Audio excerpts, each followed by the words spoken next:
Hi friends, இந்த வீடியோவில் நாம TNPSC ஹிஸ்ட்ரி ஒன்லைனர் வினாவிடை அடிப்படையில் முக்கியமான டாபிக் பார்க்கலாமா.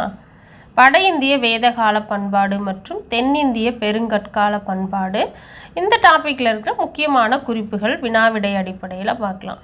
வேதகாலம் என்பது கிமு 1500 முதல் 600 இடைப்பட்ட காலம்தான் வேதகாலம் எனப்படுகிறது.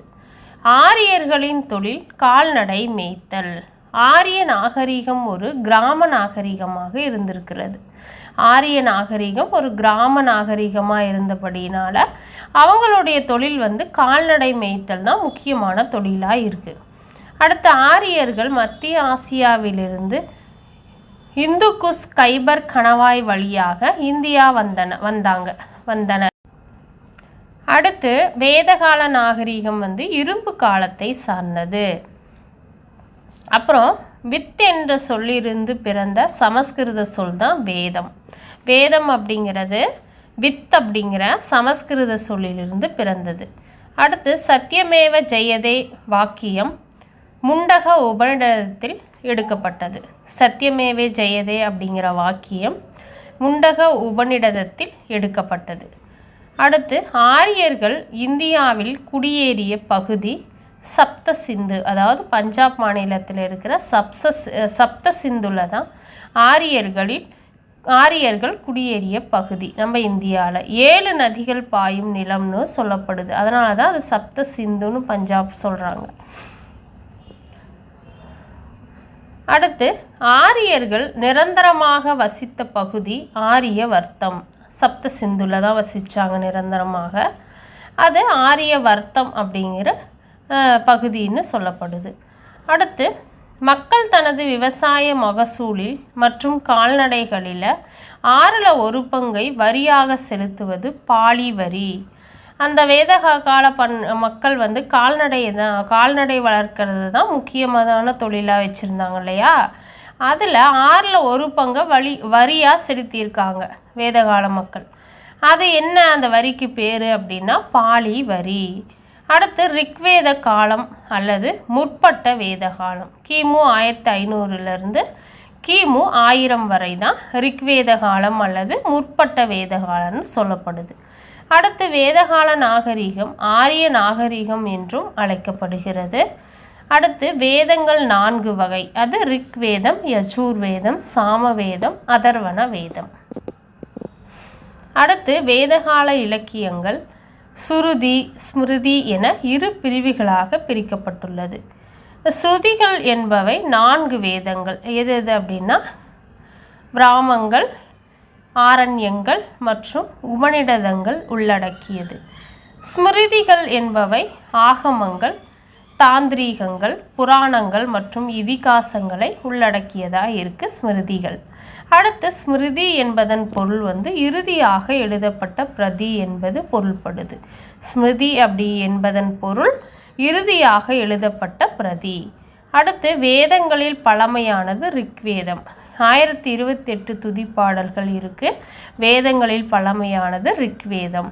உபநிடதங்கள் மொத்தம் 108 இருக்குது. உபநிடதங்கள் மொத்தம் 108. அடுத்து முற்பட்ட வேத காலத்தில் கல்வி கற்ற பெண்மணிகள் யார் அப்படின்னா விஸ்வவாரா, அபாலா, கோஷா, லோபமுத்ரா இவங்க தான் வேத காலத்தில் கல்வி கற்ற பெண்மணிகள். அடுத்து சபா சமிதி அவைகள் சிறந்து விளங்கிய காலம் முற்பட்ட வேத காலம். முற்பட்ட வேத காலத்தில் தான் சபா சமிதி அப்படிங்கிற அவைகள் சிறந்து விளங்கின. அடுத்து சபா மூத்தோர்களை கொண்ட மன்றம் தான் சபான்னு சொல்லப்படுது. அடுத்து சமிதி அது மக்களை கொண்ட பொதுக்குழு. சமிதி அப்படிங்கிறது மக்களை கொண்ட பொதுக்குழு. இந்த 2 அவைகளும் தான் சிறந்து விளங்கியிருக்கு முற்பட்ட வேத காலத்தில். அடுத்து முற்பட்ட வேதகால யாகங்கள் அஸ்வமேத்திய மேதம் அதாவது குதிரை கொள்ளுதல். அடுத்து ராஜசூயம் முடிச்சூடுதல், வாஜ்பேயம் இது தேர் போட்டி. இதுதான் வேதகால யாகங்கள். அடுத்து ரிக்வேத கால மக்கள் அறிந்த உலோகங்கள் என்ன அப்படின்னா தங்கம், சிரண்யா, இரும்பு, சியாமா, தாமிரம், செம்பு. ரிக்வேத காலம் 3 உலோகங்கள் தங்கம், இரும்பு, தாமிரம். தங்கத்தை ஹிரண்யா, இரும்பை சியாமா, தாமிரத்தை செம்புன்னு சொன்னாங்க. அடுத்து ரிக்வேத காலத்தில் சமுதாய அமைப்பு எப்படி இருந்துச்சுன்னா குடும்பம், அப்புறம் கிராமம், அதிலிருந்து விஸ்குலம், அதிலிருந்து ஜனா அப்படிங்கிறது இனக்குழுக்களாக வாழ்ந்தாங்க. சமுதாய அமைப்பு இப்படிதான் இருந்தது ரிக்வேத காலத்தில். குடும்பம், கிராமம், விஷ் அப்படின்னா குலம், அப்புறம் ஜனா இனக்குழு. அடுத்து இந்தியாவிலிருந்து ரோம் நாட்டிற்கு எஃகு ஏற்றுமதி செய்ததையும் அலெக்சாண்ட்ரியா துறைமுகத்தில் வரி விதிக்கப்பட்டதையும் குறிப்பிட்டுள்ளவர் பெரிப்ளஸ் தான் குறிப்பிட்டிருக்காரு. அடுத்து பிற்பட்ட வேத காலத்தின் காலம் கிமு 1000 600. அடுத்து யஜூர், சாம, அதர்வண வேதங்கள் தோன்றிய காலம். பிற்பட்ட வேத காலத்தில் தான் இந்த 3 வேதங்கள் தோன்றியிருக்கு, யஜூர், சாம, அதர்வண. அடுத்து மக்கள் தாங்களாகவே முன்வந்து அரசுக்கு கொடுத்த வரியின் பெயர் பலி. அதாவது பிற்பட்ட வேத காலத்தில் மக்கள் தாங்களாகவே முன்வந்து அரசருக்கு கொடுத்த வரியின் பெயர் என்னென்னா பலி. அடுத்து பின்வேத காலத்தில் ஆரியர்கள் பயிர் செய்த பயிர் வகைகள் என்னென்னா நெல், கோதுமை, பார்லி. அடுத்து பிற்பட்ட வேத காலத்தில் கல்வி கற்ற பெண்மணிகள் கார்கி, மைத்ரேயி. அடுத்து பிற்பட்ட வேத காலத்தில் பயன்படுத்திய நாணயங்கள் என்னென்னா ரிஷ்கா, சத்மனா அப்படிங்கிற தங்க நாணயம், கிருஷ்ணாலா வெள்ளி நாணயம். அடுத்து தமிழ்நாட்டின் பெருங்கற்கள். அடுத்து ரோம் நாட்டிற்கும் இந்தியாவிற்கும் இடையே இருந்த வணிக தொடர்பு சான்றுகள் கிடைத்த இடம் கீழடி. ரோம் நாட்டிற்கும் இந்தியாவிற்கும் இடையே இருந்த வணிக தொடர்பு சான்றுகள் கிடைத்த இடம் கீழடி. அடுத்து இரும்பு உருக்கப்பட்டதற்கான சான்றுகள் கிடைத்த இடம் பையம்பள்ளி. பெருங்கற்காலத்தில் இரும்பு உருக்கப்பட்டிருக்கு அப்படிங்கிற சான்றுகள் கிடைத்த இடம் பையம்பள்ளி. அடுத்து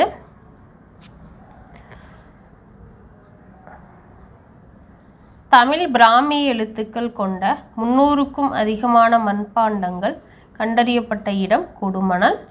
பதிற்றுப்பத்தில் இடம்பெற்றுள்ள ஊரும் கொடுமணல் தான். ஈரோடு மாவட்டத்தில் இருக்க கொடுமணல் தான் பதிற்றுப்பத்தில் இடம்பெற்றிருக்கிற ஊர். தமிழ் பிராமி எழுத்துக்கள் கொண்ட 300க்கும் அதிகமான மண்பாண்டங்கள் கண்டறியப்பட்ட இடமும் கொடுமணல் தான். அடுத்து ஆதிச்சநல்லூர் அமைந்துள்ள மாவட்டம் தூத்துக்குடி. தமிழகத்தில் பெருங்கற்கால அதாவது இரும்பு கற்கால தொல்லியல் ஆய்விடங்கள் ஆதிச்சநல்லூர் தூத்துக்குடியில், கீழடி சிவகங்கை, பையம்பள்ளி வேலூர் மாவட்டம், பொருந்தல் திண்டுக்கல், கொடுமணல் ஈரோடு.